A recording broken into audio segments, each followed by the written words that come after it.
Assalamu alaikum wa rahmatullahi wa barakatuh.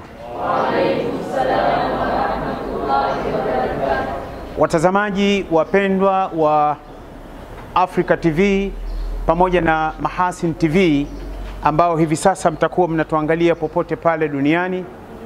Tupo katika eneo la Mkwajuni, Kinondoni, katika shule ya Kiislamu Ridha Islamic Seminary hapa Mkwajuni, katika msikiti wa Mkwajuni hapa, na mimi ni mwalimu hapa, ni mwalimu wa somo la Arabic. Lakini leo tutakuwa katika somo la ibada ya haji, ambapo hawa wanafunzi mnaona vijana hawa wa kike na wa kiume ni vijana wa kidato cha pili form 2 ambao wamefikia katika topic ya haji ya syllabus ama mtaala ambao unaendana kulingana na maelekezo ya NECTA, Baraza la Mitihani Tanzania. Kwa hiyo vijana hawa wamefikia katika somo la ibada ya haji. Kwa hiyo leo tutataka kuwaelekeza namna ya ibada ya haji kwa njia ya vitendo kwa muhtasari, na tutaonesha baadhi ya matendo hapa, hasa ihram ni nini, ihram ya mwanamume ni ipi na ihram ya mwanamke ni ipi.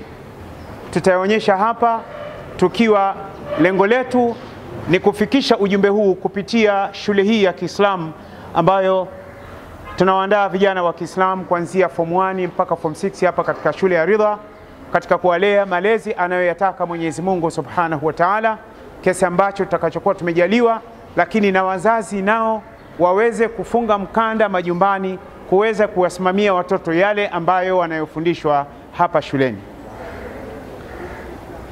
Tunaanza na ibada ya haji. Uislamu una nguzo 5. Katika nguzo 5 za Uislamu ni kutekeleza ibada ya haji kwa mwenye uwezo. Tayari Muislamu huyu mwanamume au mwanamke ameshapata uwezo wa kwenda kuhiji. Nini anachotakiwa kukifanya kabla ya safari ya haji? Vijana wangu, wanafunzi wa kike hawa kuliani kwangu na wa kiume hawa kushotoni kwangu, nikiwa pamoja na Mwalimu Rajab, nikiwa pamoja na Mwalimu Siraji, tupo hapa katika shule ya Ridha kutaka kuelekeza ibada ya haji kwa muhtasari na kwa vitendo. Sasa tutataka kuonyesha baadhi ya vitu ambavyo utahitaji kuvijua. Naomba niufuatilie mtazamaji wa Mahasin TV na Africa TV popote pale utakapokuwa. Tayari huyu mtu anaondoka nyumbani, anaanza safari. Ni sunna anayesafiri, jambo la kwanza awaage watu wake, ndugu zake, jamaa na marafiki. Hili ni jambo la kwanza. Wanafunzi wangu, nadhani naona kalamu zenu zinacheza, maana yake ni kwamba mnaandika. Jambo la kwanza ni sunna kuaga ndugu, jamaa na marafiki. Jambo la pili ni sunna kuwaomba radhi jamaa, marafiki ambao huenda umewakosea, hujawakosea, lakini kumwambia ndugu zangu, rafiki yangu ama mfanyakazi mwenzangu, bana, mimi safari hii nakwenda hija, naomba mimi binafsi yangu kifuani kwangu sina matatizo na wewe, na wallah si kulia aliyopita imepita, ninakusamehe, Allah awe shahidi duniani na akhera. Na wewe naye uliyoombwa useme na mimi nimekusamehe duniani na akhera. Umenielewa? Kwa hiyo baada ya hapo, kinachofuatia, kitu cha tatu, ni sunna kuandika usia. Ikitokea umepata janga la, umetokea ajali, umefariki, basi utakuwa umeacha usia pale kwamba mimi fulani bini fulani au fulani binti fulani, ni ikitokea ni hivi, mimi ninakwenda haji. Ikitokea kuna jambo moja, lau kama kuandika usia ni katika moja ya mambo ambayo yanatisha. Manake unalala, tumefundishwa hata tukitaka kulala usiku tuandike usia. Lakini unasema, jamani, ikitokea mimi nimekufa jamani, mimi nalala, ikitokea nimekufa 1 2 3, inatisha. Unasemaje mwanangu kulala na usia? Si unaogopa? Unaona, ukiamka, mbona nimeamka salama, lakini nilisema nikifa nimeamka salama. Tumefundishwa namna hiyo. Kwa hiyo unatakiwa utoe usia. Lakini jambo lingine la 4, kama kuna mtu unayemdai ama anakudai ni vizuri umpe taarifa mapema kwamba bwana, mimi ninakwenda haji, mimi na wewe tuna deni ambalo tunalipana kidogo kidogo, lakini insha Allah nimeshaacha maelekezo ofisini au katika kazi zangu, kijana fulani mwenye namba hii utakuwa unawasiliana naye, ama ikishindikana mimi mwenyewe nitakaporudi insha Allah nitakuwa tayari nimekufanyia kazi hiyo, nimekulipa haki yako. Jambo lingine la 5, tunakwenda jambo la ngapi? La 5. Jambo la 5 ni sunna uandae chakula cha kualika ndugu jamaa na marafiki, ambao katika kile chakula watakula, kisha mtaomba dua, kwa sababu wewe ndiyo msafiri.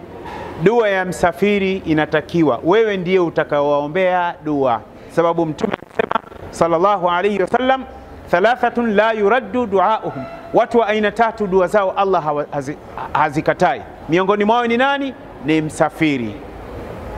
Baada ya hapo sasa unaandaa vitu vyako vya safari ya hija, ambayo taasisi yako ya hija itakuwa imeshakueleza, sisi tutaondoka na kitu kadha kadha kadha, daktari atahitaji moja kadha kadha.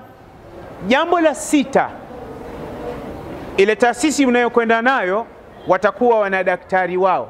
Kabla ya siku 3 siku 4 mnatakiwa mkutane na madaktari ili wakupime afya. Je, una tatizo la sukari, presha, wasiwasi, kizunguzungu, una tatizo wakati mwingine njaa ikikubana unakuwa huwezi hata kuuliza eti wewe unaitwa Muhammad au unaitwa Suleiman kama njaa imekubana. Kwa hiyo haya yote yanatakiwa uweze kuyaeleza kwa daktari, daktari atakupima. Mtaondoka, mtafika airport ya JK Mzee Nyerere pale, mtaondoka. Mtakapoondoka pale mtapanda ndege ambayo mtakayokuwa mmechukuliwa na taasisi yenu, mtafika katika uwanja pale. Katika uwanja mtaondoka, mnatakiwa ndege inapoondoka muombe dua ya safari. Ndege inapokuwa katika running way, ushawahi kupanda ndege? Ushawahi kupanda ndege? Hujawahi? Eti wewe ushawahi kupanda ndege? Bado. Wewe ushawahi kupanda ndege? Nani ashawahi kupanda ndege? Angalau kile kibajaji kile. Hujawahi kupanda?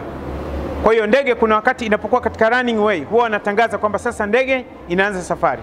Wale ma air hostess huwa wanaelekeza ikitokea hivi na kuwa hivi. Sasa itakapokuwa chini inatembea, kabla ya kuruka ni sunna useme Allahu Akbar, Allahu Akbar, Allahu Akbar. Kisha unasema subhanalladhi sakhara lana hadha wama kunna lahu muqrinin wa inna ila rabbina lamunqalibun. Allahumma inna nas'aluka fi safarina hadha albirra wattaqwa wa min al'amali ma tarda.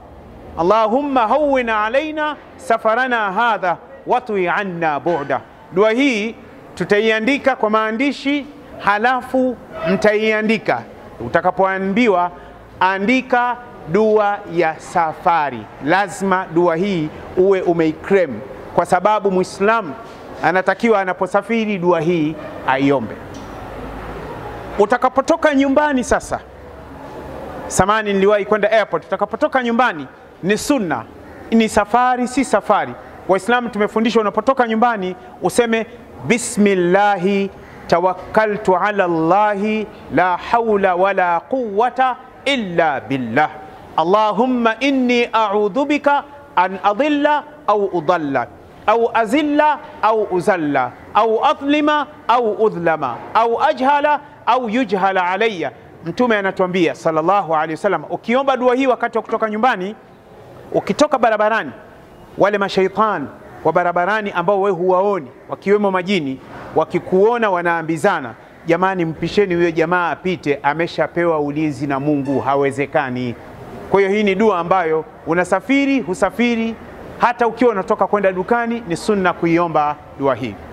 Kwa hiyo umeshapanda ndege tayari katika running way, ndege imeruka. Kwa mfano ndege yetu tumepanda Emirates, tunakwenda kutua Dubai.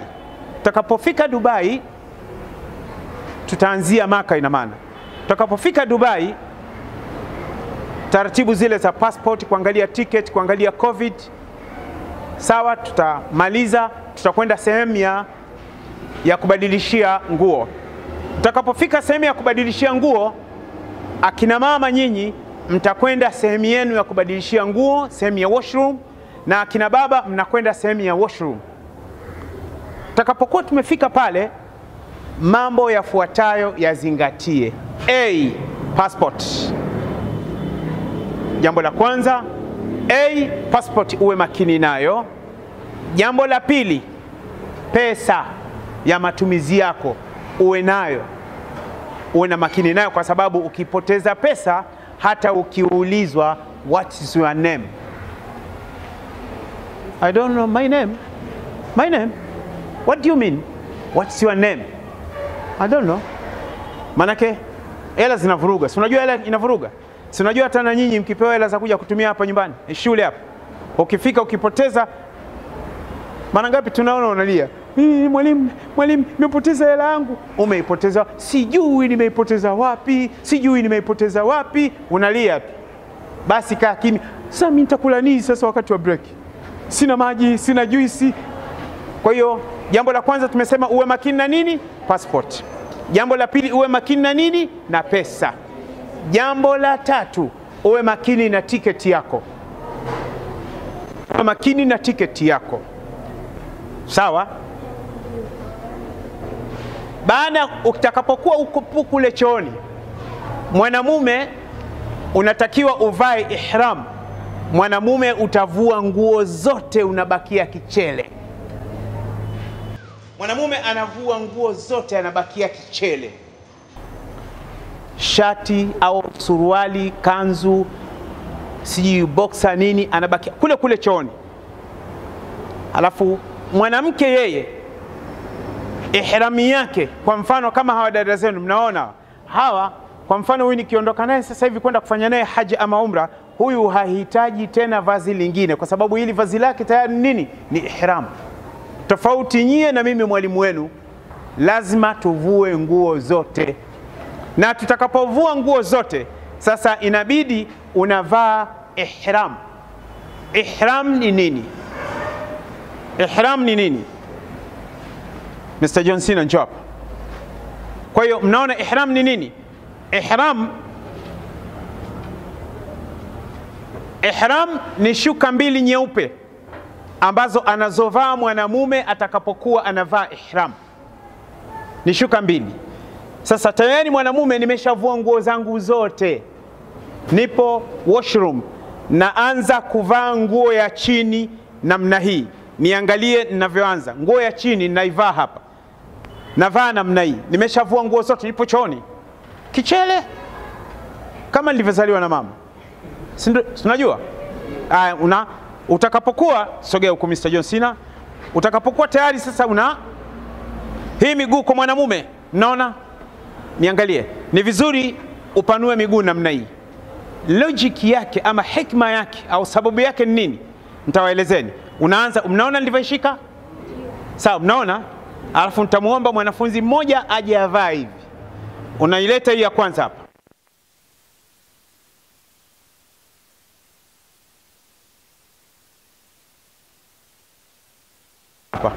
Hikma yake ni kwamba atakapokuwa natembea, naweza kutembea kwa hatua. Ndio maana yake. Kwa hiyo naileta hapa, naifunga hivi. Kama nitakuwa na mkanda, sawa. Sawa? Naifunga hivi. Nishaifunga hapa, natafuta mkanda ambao nitaufunga hapa. Kuna mikanda ambayo inakuwa na sehemu ya kuwekea pesa.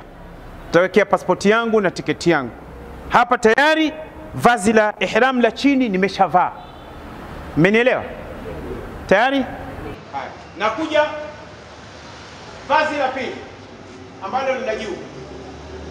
Navaa vazi la juu ambalo ni hili hapa. Sawa. Nikishavaa namna hii, kwa sababu sijaanza kutufu. Unaona upande wa kushoto, wa kulia lazima nivute hivi. Alafu nafanya hivi. Hapa tayari nimeshavaa. Tumeelewana vizuri? Tunaingia kwenye ndege sasa. Sawa? Shukrani. Tunaingia kwenye ndege sasa. Tukishaingia kwenye ndege sasa, tunakwenda airport ya Jeddah. Pale pale tutakapokuwa tupo kwenye ndege tunaondoka Dubai, wale ma air hostess, kwa sababu ni msimu wa hija, huwa wanajua. Sawa, tutatakiwa kuhirimia tukiwa kwenye ndege. Kuhirimia maana yake ni kuleta nia ya kwenda kufanya ibada ya umra. Tutaingia kwenye ndege, tutakaa kama kawaida tulivyotoka Bongo pale, tunaondoka moja kwa moja, ndege inaanza katika running way. Dua uliomba ile ile ya safari nyumbani ndio dua ile ile utakayoomba ukiwa wapi? Pale kwenye ndege ya Emirates Dubai. Kwa hiyo utakwenda moja kwa moja, ndege ikisharuka dua. Sawa, mtakwenda kawaida. Pilot huwa anatangaza zimebakia dakika 15 za kufika katika miqat ya kuhirimia. Kuna watu wengine wakifika kwenye ndege huwa wanapatwa na usingizi, kwa sababu ndio mara ya kwanza kupanda ndege. Kuna wengine masikio wao yanaziba. Kwa ndio maana ukifika kwenye ndege nyingine wao wanawapa big G vile vya tafuna. Wakiona hivi big G ya nini sasa hii? Kuna watu wengine wakiingia kwenye ndege masikio yanakuwa swing, anasema sisikii vizuri, masikio yangu yameziba, shekhe masikio. Kumbe akipewa big G anapokuwa anatafuna ile sehemu inakuwa inaachia. Sawa. Sasa mwalimu wa biology anafahamu, tunaye hapa Madam Feruzi, yeye anafahamu kwa nini masikio huwa yanaziba. Sawa. Sasa baada ya hapo sasa tukishafika katika miqat tunahirimia labbaika umra. Unasemaje? Labbaika umra. Tena? Labbaika umra. Tena? Labbaika umra. Tena? Labbaika umra. Baada ya kusema labbaika umra, nitarudi, kuna jambo lingine nitaliweka angalizo. Baada ya kusema labbaika umra, tutakuwa sasa wanamume tunaitikia. Mimi nitakuwa nasema na nyinyi mnaitikia, lakini nyinyi watoto wa kike mtakuwa na sauti ya chini tusisikie. Sawa, lakini sauti itakayotoka ni ya hawa. Hebu mimi nasoma labbaik Allahumma labbaik. Labbaik Allahumma labbaik. Labbaik la sharika laka labbaik. Labbaik la sharika laka labbaik. Innal hamda wan ni'mata laka wal mulk la sharika lak. Huu ndio uradi utakaokuwa unausoma mpaka kutua katika airport ya Jeddah. Kwa hiyo mwanamke sauti yake itakuwa ya chini, lakini wanamume sauti yao itakuwa ya nini? Itakuwa ni ya juu. Sasa kama unakwenda kumuhijia mtu ama unakwenda kumfanyia umra mtu, tumesema nia, unasema nini? Labbaika umra. Unasemaje? Labbaika umra. Hebu sema labbaika umra. Kwa hiyo kama unakwenda kumuhijia mtu, kwa mfano unakwenda kumuhijia Ramadhani, ni mwanamume, unakwenda kumuhijia mwanamume, utasema labbaika umra an Ramadan. Labbaika umra an Ramadan. Labbaika umra an. Ikikushinda kusema Kiarabu utasema naitikia na weka nia ya kufanya umra kwa ajili ya bwana Ramadhan, ama naweka nia ya kufanya umra kwa ajili ya Zainab. Labbaika umra an Zainab au labbaika umra an Ramadan. Kwa hiyo tutakuwa tunakwenda hivyo, labbaik Allahumma labbaik. Labbaik la sharika laka labbaik. Atwende labbaik Allahumma labbaik. Labbaik la sharika laka labbaik. Innal hamda wan ni'mata laka wal mulk la sharika lak. Maana yake labbaik Allahumma labbaik, ninakuitikia ewe Allah, ninakuitikia, ninakuja. Labbaik la sharika laka labbaik, nakuitikia ewe Allah, hapana Mungu mwingine mwenye haki ya kuabudiwa, kuombwa isipokuwa wewe. Huna ushirika katika uungu wako na ufalme wako na sifa zako. Hakika sifa njema zote ni zako wewe Allah. Kwa hiyo huu ndio uradi. Ndege itakapotua pale Jeddah Airport, tutaangalia mizigo yetu. Tutakapoangalia mizigo yetu, tutatoka, tutamfuata kiongozi wetu, tutakwenda mpaka sehemu ya passport, watacheki pale.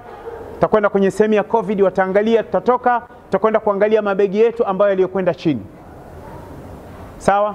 Ushapata begi lako, tumepangiwa mabasi, tutaingia kwenye basi. Tukiingia kwenye basi kutoka Jeddah kwenda Maka takriban kilomita 70. Jeddah Maka ni kilomita 70. Tutakuwa uradi wetu ni ule ule tu. Hebu mimi nitakuwa nasoma na nyinyi mnaitikia. Labbaik Allahumma labbaik. Labbaik Allahumma labbaik. Labbaik la sharika lak labbaik. Labbaik la sharika lak labbaik. Innal hamda wan ni'mata lak wal mulk la sharika lak. Tukishafika Maka tutakwenda moja kwa moja mpaka hoteli. Tukishafika hoteli tutashusha mizigo yetu. Akina mama wao wana vyumba vyao wakiwa wamepangwa wawili wawili au watatu chumbani. Akina baba vile vile wana vyumba vyao. Mimi kama kiongozi nitawaambieni, jamani, sasa ni saa 5 na dakika 20 asubuhi. Tupumzike saa 1, tukutane saa 6 hapa na dakika 20 hapa reception hotel. Kwa hiyo kiongozi atakuwa na namba za hoteli za vyumba vyote. Kwa hiyo anaweza kaenda pale reception akaomba simu, akaambia jamani, chumba fulani muda umefika. Kwa hiyo tutakutana pale, tutatoka sasa kwenda wote mabega yetu yakiwa yamefunikwa. Usiache bega wazi. Labbaik Allahumma labbaik, labbaik la ndio uradi wetu. Tutakapofika msikiti mtukufu wa Maka, kama tunavyoingia katika misikiti yote duniani, tutatanguliza mguu wa kulia. Na dua ni ile ile tunayoomba katika misikiti mingine. Tutakwenda moja kwa moja, tukishaiona Al-Kaaba, nafungua sasa bega la kulia. Naiona?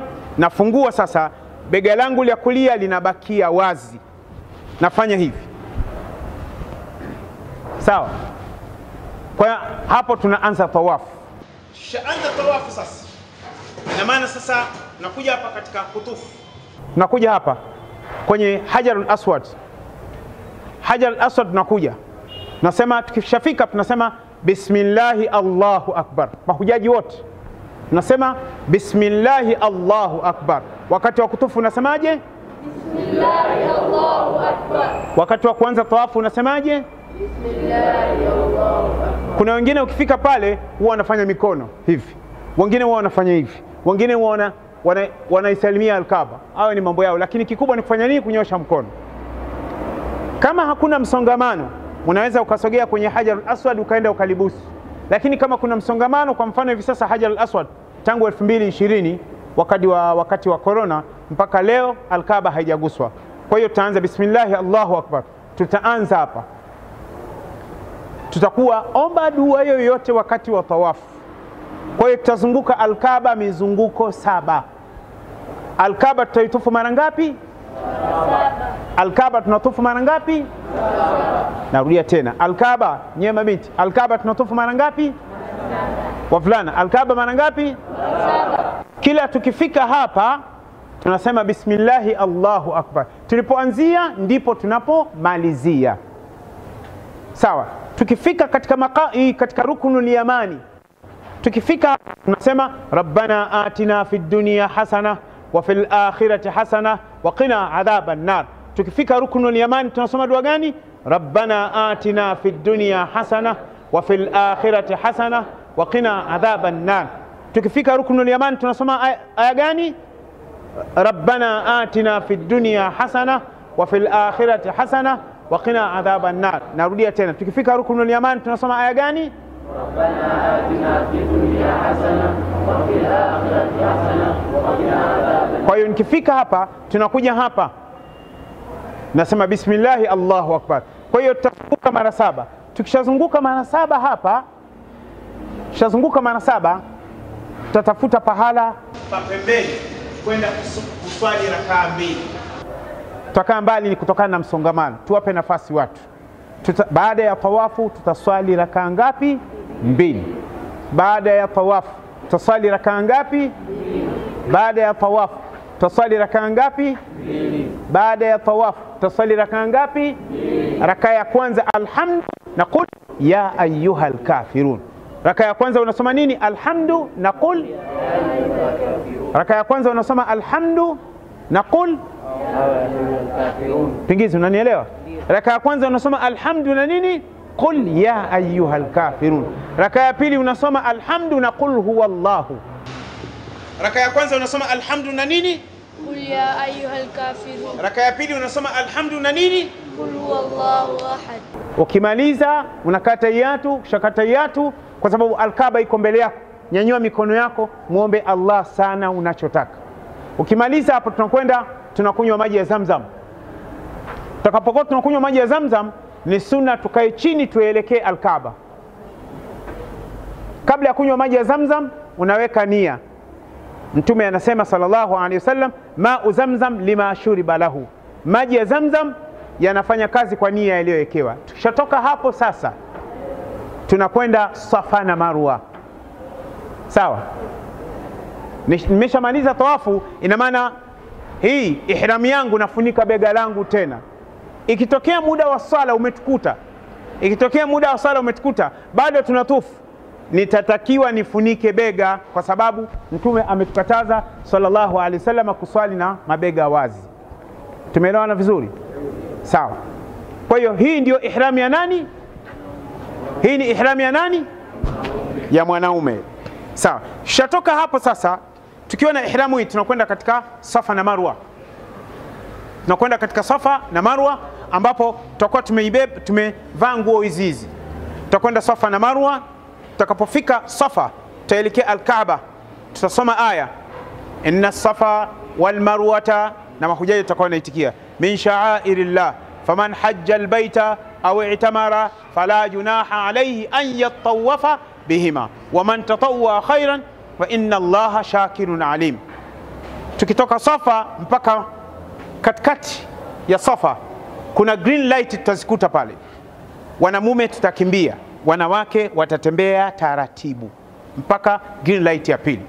Kwa hiyo kutoka Safa mpaka Marwa 1, kutoka Marwa kuja Safa 2, na kutoka Safa kwenda Marwa 3, kutoka Marwa kuja Safa 4, kutoka Safa kwenda Marwa 5, na kutoka Marwa kuja Safa 6, na kutoka Safa kwenda Marwa 7. Tumemaliza. Tukitoka hapo tunajikusanya wote, tunaomba dua kwa pamoja, tunakwenda kwa vinyozi. Nyinyi wanawake mtakwenda kupunguzana nywele kule chumbani kwenu nyie kwa nyie. Wanawake watapunguzana wao kwa wao. Sasa kwa mfano kama ni mwanamke amekwenda na mumewe, mume ndio atakayempunguza mkewe. Lakini kama ni wanawake watupu, na mwanamke nywele anazopunguza si kunyoa upara, sababu Uislamu unakataza mwanamke kunyoa upara. Na ndio maana nyinyi wanafunzi wetu hapa Mkwajuni hatuwanyoi nywele, kwa sababu Uislamu unakataza mwanamke kunyoa nywele. Na mwanamke akinyoa nywele hapendezi. Mwanamke akiwa kipara asada, kichwa utadhani kama tikiti, kama figa nakwambia. Hata ukimtazama namna hii wala unaliona tikiti, kinakuwa kichwa kikavu. Sasa mwanamke hanyoi nywele, ndio maana na nyinyi hamtakiwi kunyolewa nywele. Kwa hiyo mwanamke nywele zitakazokatwa kwa nyinyi, angalia, sikuna vijinywele ambazo wanawake zinakuwa huku nyuma, vitachukuliwa vijinywele kidogo tu, kadrun unmula, vijinywele. Kwa wale kwa Wasomali, Wahindi, Waarabu na baadhi ya Waswahili nywele zao zinakuwa ni ndefu, ni vijinywele kidogo tu vinakatwa hapa, chop, tayari umemaliza umra yako.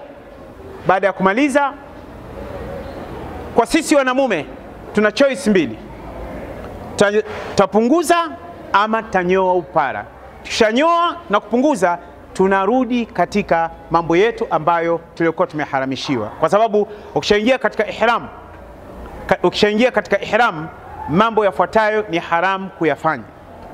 Ukishaingia katika ihram mambo yafuatayo ni haramu kuyafanya. Kwanza ni haramu kujipaka manukato.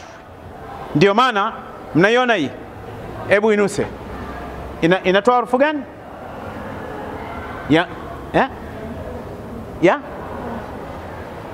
Inatoa harufu ya perfume, kwa sababu nimeivaa mimi, kwa sababu nimepaka perfume.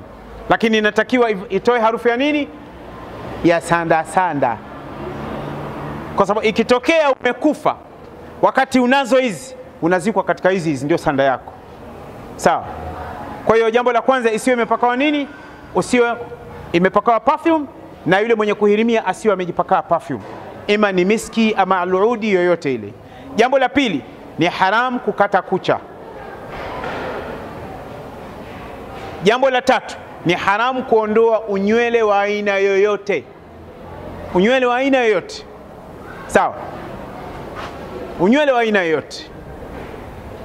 Kucha tumeshataja Tunakwenda jambo la ngapi? La 4. Sawa. La 4, ni haramu kukata mti wowote baada ya kuhirimia. Ni haramu kukata mti wa aina yoyote. Hata ukiona mti pale unapita katika mitaa ya Maka, umeshahirimia ukakata tawi, itakuwa ni hatari. Na tayari mwalimu ameshafundishwa kwamba ukivunja moja katika moja inakuwa kuna nini? Kuna fidia. Si mmesoma? Mnakumbuka Na fidia yake ni nini? Naam? Haya. Tunakwenda jambo la ngapi? Naam? Jambo la 5, ni haramu kufunga ndoa. Ni haramu kufunga ndoa. Jambo la 6, ni haramu kupeleka barua ya posa. Hata kama mwanamume amemuona mwanamke kampenda, asije akapeleka posa wakati po katika ihram. Ni haramu. Jambo la 6, ni haramu kuwinda. Ni haramu kuwinda. Yani ni haramu kuwinda, au unaambia Juma, angalia sungura kapita hapa, yule. Ni haramu. Sawa? Ni haramu kuwinda. Lakini kuna wanyama ambao wanaruhusiwa kuuawa hata kama upo katika ihram. Wa kwanza, kunguru. Unamuua hata upo katika ihram. Kuna wanyama wanaruhusiwa kuuawa wakati wa kuhirimia hata ukiwa katika ihram. Kuna wanyama wanaruhusiwa kuuawa. Wa kwanza nani? Kunguru. Wa pili, kipanga. Wa tatu, panya. Wa 4, mbwa koko. Mnamjua mbwa koko? Kuna ile mijibo inatembea barabarani bila, yani kama ni mbwa kichaa. Sawa? Kwa ina maana hata kama mbu ametua hapo kusema subhanallah, mbu wewe, nipo katika ihramu, anakungata hivyo, sema astaghfirullah, mashaallah. Muue mbu. Umesikia? Au kwa mfano umefika pahala unamuona nyoka, sema nyoka huyo, msimuue nyoka. Hapana. Kwa hiyo ni kila mnyama au mdudu ambaye ana madhara, midhali upo katika kuhirimia, unaweza ukamuua. Kwa hiyo baada ya hapo, ile siku ya kwanza tumemaliza. Tutakaa Maka siku 1, siku 2, siku 3. Hili vazi tutakuja kulivaa tena tarehe 8. Tutakuja kulivaa tena tarehe 8 mfungo 3. Hiyo siku ndio tunakwenda Mina. Tutalivaa pale tukiwa wapi? Hoteli. Ni sunna tuoge, tukishaoga tujisafishe mwili, na kama utakuwa na body lotion ile ya kuondoa harufu ya kwapa ile, unajipaka. Sawa? Baada ya hapo unavaa ihramu hizi. Ushavaa ihram kama nilivyoonyesha, alafu mnaanza safari ya kwenda Mina. Haya. Nani kati yenu wanafunzi? Simama. Wewe simama. Njoo.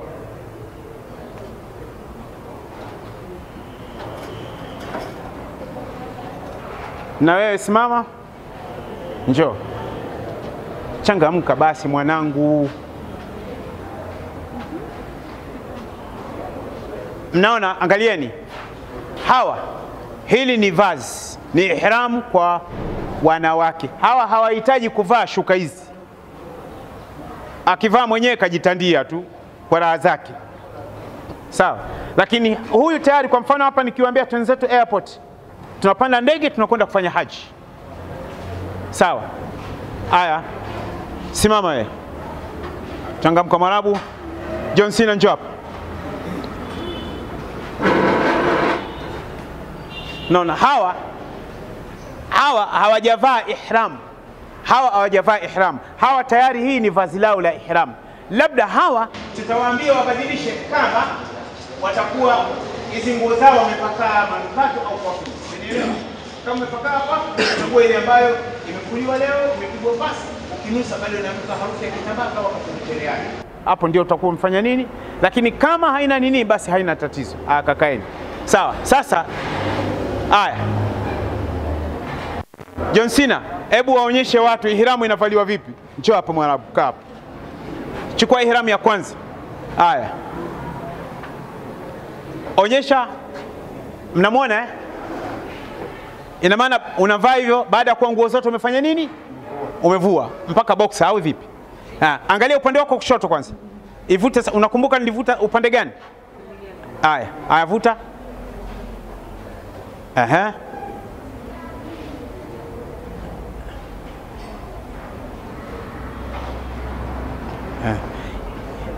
Yaani mwanangu, ikikudondoka wakati uko kichele, hiyo toba, hatari. Sawa. Kwa hiyo inabidi uikaze sawa sawa. Haya, hapo tayari Alhaji John Cena ameshavaa ihram. Haya, sasa hebu kabla ya kutufu unaivaaje? Na mikono yako iwe free, hebu itoe kwa huku chini. Sawa. Wakati tunaanza tawafu unafanyaje? Tayari mmeona eh? Hivi ndivyo inavyovaliwa nini? Umeona na wewe? Haya, mpe Mwarabu naye jaribu, anakwenda Maka sasa. Haya, jaribu na wewe. Sasa kwa sababu hilo dude ni refu Mwarabu, alafu wewe mwenyewe hebu jaribu kulikunja lisiende chini sana. John Cena kakae chini pale. Jazakallahu khair. Ina maana unavaa hivi, baada ya nguo zote umefanya nini? Umevua. Umebakia nini? Uchi. Kichele. Haya.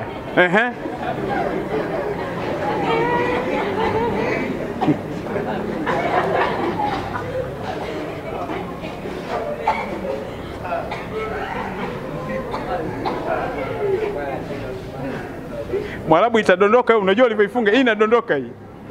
Na utaniambia inadondoka, inakwenda chini hiyo. Haidondoki. Haya.